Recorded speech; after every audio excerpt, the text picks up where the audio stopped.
What if I told you one of America's biggest retailers doesn't need to make much money on the products it sells, because it gets paid before you even start shopping? That's the membership machine behind Costco. And once you see how it works, you'll understand why millions of Americans are happy to pay money just to walk through the door. This isn't a video about one secret trick. It's about a system, one where every part reinforces the others. By the end, you'll understand three things. First, how a membership fee changes the entire math of retail. Second, why Costco's limited selection is actually a superpower. And third, how Costco turns shopping into a treasure hunt that quietly increases what people buy. Let's start with the part that feels backward. Most stores make profit by marking up what they sell. The bigger the markup, the more profit they keep. Simple. But Costco flips that logic. Instead of squeezing profit out of every item, Costco relies heavily on membership fees to stabilize the business. That fee is not just extra revenue. It's the foundation that makes the rest of the model possible. Because when you collect money up front from members, you can afford to run the store differently. You can keep margins low. You can move inventory faster.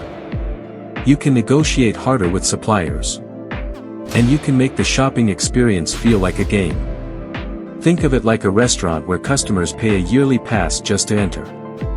The restaurant doesn't need to overcharge for fries to survive. Instead, it can focus on volume. And volume is where Costco becomes dangerous. Now when people talk about Costco, they usually mention the deals, the giant packs and the feeling that you're saving money. But the real advantage isn't the price of one item. It's what happens to your behavior after you pay a membership fee. When you pay up front, your brain wants to justify the purchase.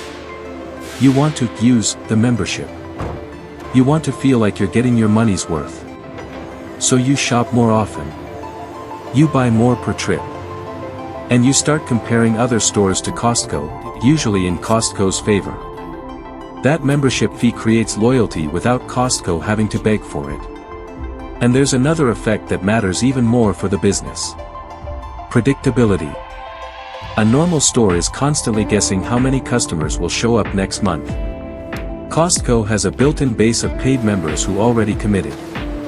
That stability lets Costco plan inventory and pricing with more confidence. It can make bigger bets on bulk purchases.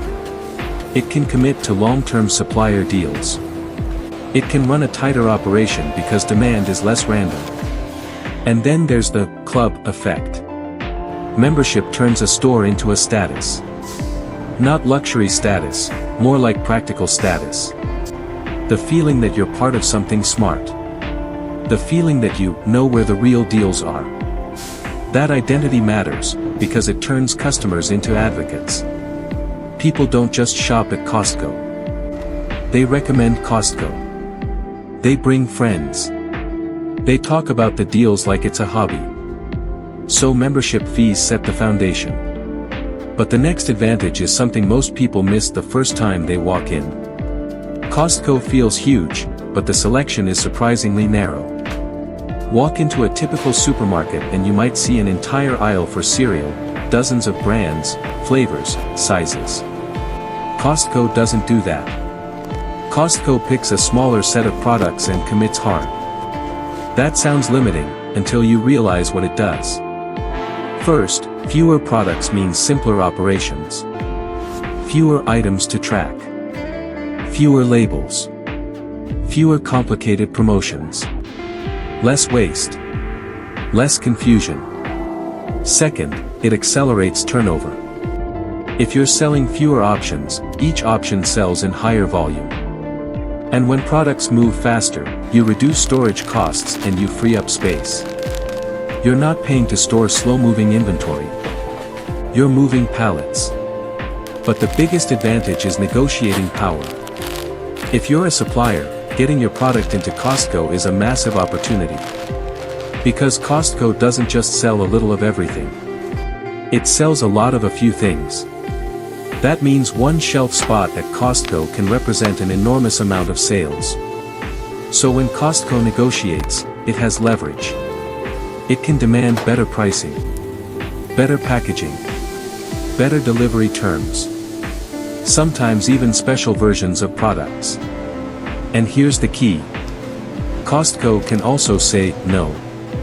A lot of retailers can't say no, because they need variety to look competitive. Costco doesn't need variety in the same way. Costco needs trust.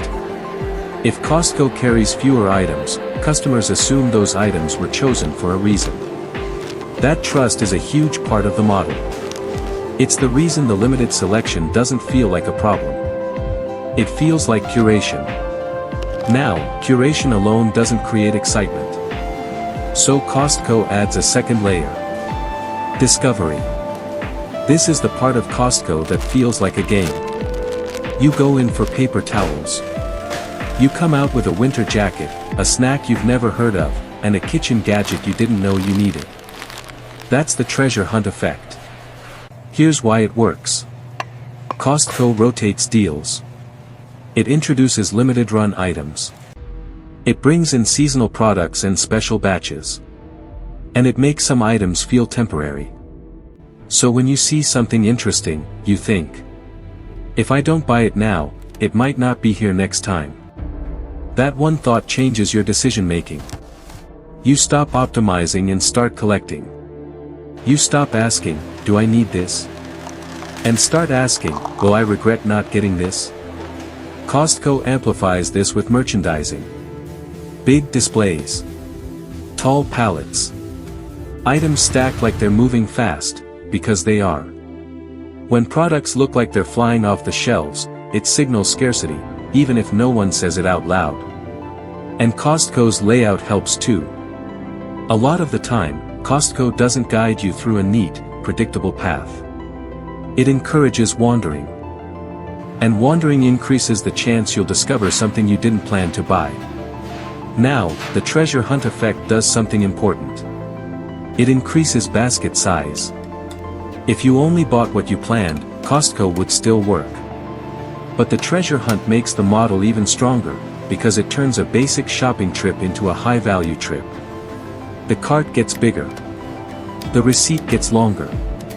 And the membership gets used, which strengthens loyalty. But we're not done. There's another pillar that quietly increases Costco's control over the entire ecosystem. Private label. Costco's store brand products are not an afterthought. They're a bargaining chip. A strong private label lets Costco do two things. One, it can offer a product at a price that undercuts name brands, while controlling quality and consistency. That matters because customers don't just want cheap. They want cheap but safe. They want cheap but good. 2. Private label gives Costco leverage in negotiations. If a name brand gets too expensive, Costco has a credible alternative. That keeps suppliers honest. And in many categories, private label becomes a default choice because customers trust Costco's curation. They assume, if Costco carries it, it's probably decent. That assumption is powerful. It reduces decision fatigue. It speeds up shopping. And it strengthens the club identity, because people feel like they're buying something insider. Now, let's talk about why Costco can keep prices low in a way that feels almost unfair. It's not magic. It's the combination of volume and efficiency. When you sell in bulk, you reduce packaging cost per unit. When you ship larger quantities, you reduce handling cost per unit. When you move pallets instead of individual items, you reduce labor per unit. And when you do it at scale, those savings compound. That's why Costco can offer good prices without needing huge markups. And when prices feel good, customers buy more. And when customers buy more, volume increases. And when volume increases, Costco negotiates better. And when Costco negotiates better, prices stay low. It's a loop. Now here's the part people don't always connect. Costco doesn't just compete with other stores. It competes with your habits. For a lot of people, Costco becomes the default for certain categories. Paper goods. cleaning supplies, snacks, coffee, household staples. When a store becomes your default, you stop shopping around. You stop comparing every time. You build a routine. And routines are sticky. Once people build a Costco routine, the membership fee feels small compared to the convenience and the perceived savings. This is also why Costco can expand into services and still make the membership feel worth it. Gas, optical, pharmacy, tires, food court. The specifics vary, but the idea is consistent. Add more reasons to show up, so members use the membership more often. Because every extra visit increases the chance of a big cart. And every big cart reinforces the belief that the membership is paying off. So now we have the full system. Membership fees create stability and loyalty. Limited selection increases volume and negotiating power. Treasure hunt merchandising increases basket size. Private label increases control.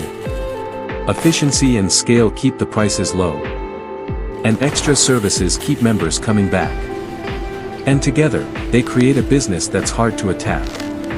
Competitors can copy one part, maybe low prices, maybe bulk packs, but copying the entire system is much harder. A store without a membership model can't rely on upfront revenue. A store with too many products can't move inventory as efficiently. A store without strong supplier leverage can't keep prices low. And a store without a trusted private label can't pressure name brands the same way. So why do Americans pay to shop at Costco? Because the membership fee transforms the experience. It turns shopping into a club. It turns saving money into a story you tell yourself. And it makes the customer feel like they're winning every time they find a deal. Costco doesn't just sell products. It sells a feeling, access to value. And when people believe they have access to value, they come back, again and again. Now for the takeaway. If you remember one thing from this video, remember this. Costco's advantage is not a single trick. It's a system where each piece reinforces the others. Fees stabilize margins. Focus increases leverage. Discovery increases spending. Private label increases control. Efficiency increases scale. Scale increases leverage. That's the membership machine. If you enjoyed this breakdown, subscribe for more business stories like this one. Next up, Dollar Tree versus Dollar General, the hidden math behind cheap, and why two stores that look similar can make money in very different ways.